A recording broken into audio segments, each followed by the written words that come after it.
Mana-ke yazi ngiyacabanga la. Uma ngabe kuwukuthi wena, the essence of who you truly are, the seat of it is in the pineal gland la kuwena. This is the manifestation of the true you. And the true you is spiritual in nature. And the spirit is the foundation of the physical reality. Uma ucabanga wena, bangayiyeka yini i-pineal gland ukuze wena kube temperature ne-reality yakho?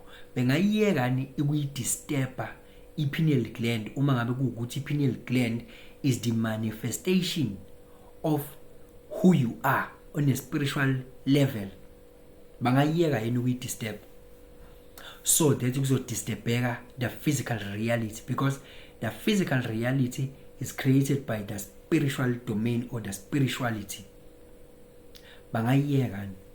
Ngeke beze beyiyeke. That's what I know.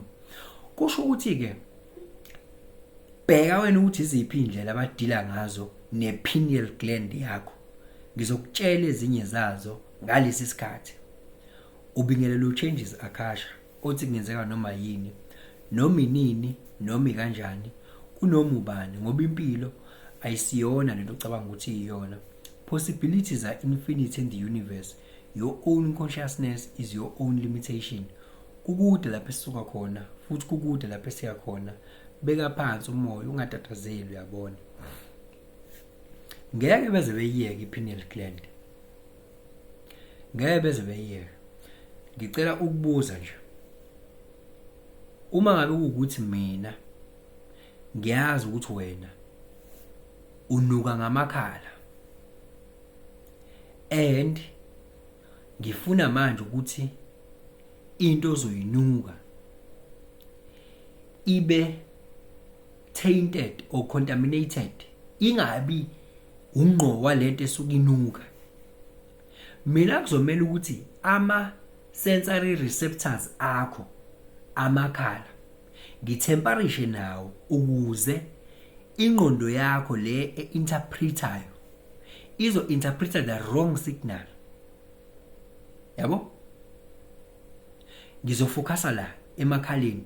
Ama sensory receptors ala iwona kumele ngitemperature nawo khona zo ihambisa the wrong information.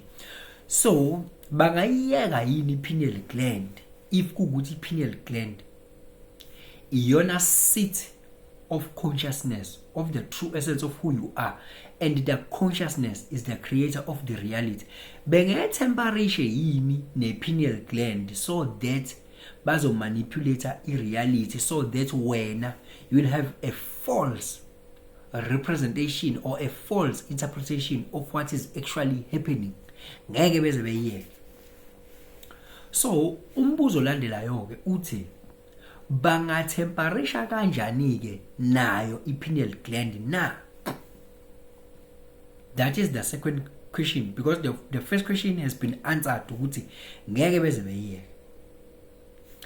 Yabona ke le mpeliwayo ayikho physical, i-spiritual. Yabo? So uma ngabe kuwukuthi ngeke beze beyiyeke i-pineal gland yakho, baza temperature kanjani nayo? Ake ngiqalelana ke kulokhu oku-mental, oku-mental in nature before ngize kulokhu oku-biological. Angithi uyazi ukuthi the universe is mental. The principle of mentalism, the whole universe is mental. So bona they are using ama-tactics athile uku-induce i-anxiety ne-fear. I-fear ne-anxiety iyayidisturba i-pineal gland yakho. Yabo? Ukuba anxious kwenziwa kanjani? Ukuba anxious kwenziwa through i-media ukuthi ube anxious ngeindaba ezifakwa khona zizokwenza ukuthi ube anxious. yabo, ube ne-unease, yabo nje every time kube ngazi ukuthi kunento ezokwenzeka njalo ngathi kunento ezokwenzeka, yabo ba-injecta lapho ke ifear ke manje. So iyadisturbeka ke i-pineal gland yakho kanjalo, yabo, iba tainted and contaminated i-pineal gland yakho. Ayilethi the correct signals ngoba yiyo phela ewumxhumanisi wakho ne-spiritual domain, yabo. You're being cut or the signals are being tampered with, taking the wrong decisions. Anxious, nani, anxiety, ifear. Kushuthi kumele kulethwe i-content ezostimulator leyo nto based on what? Based on ukwazeka kwane kwakho ukuthi unento ekuthiwa i-primary brain that is concerned with your survival. Kushuthi kumele kustimulate that primary brain, that reptilian brain, yabo, that is concerned with fight or flight. So when I'm operator with default a circuitry connection, unga operate with design, then surely they got you. If you don't operate by design, you operate by default, fear of survival, they got you.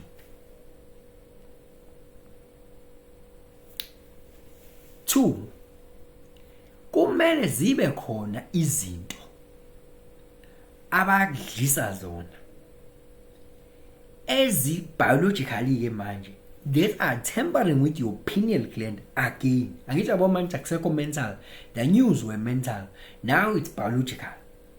There must be things, there should be things that are tampering and handicapping your pineal gland for you to receive wrong signals and transmit wrong signals again for your reality ukuthi ngabi lento oyifunayo. Khona bakudlisa wona. Even le amanzi ukuthi ane fluoride washa wacishe lama tap water lawo, chances are, noma ngathiwa leyo it's a conspiracy theory, for me chances are highly likely ukuthi kunjalo. There is a fluoride mabe wa cleaner that is coming here, lokho kushiwoyo ngayo i-fluoride le nala kwi-toothpaste vele nje i-calcify i-pineal gland, yeah.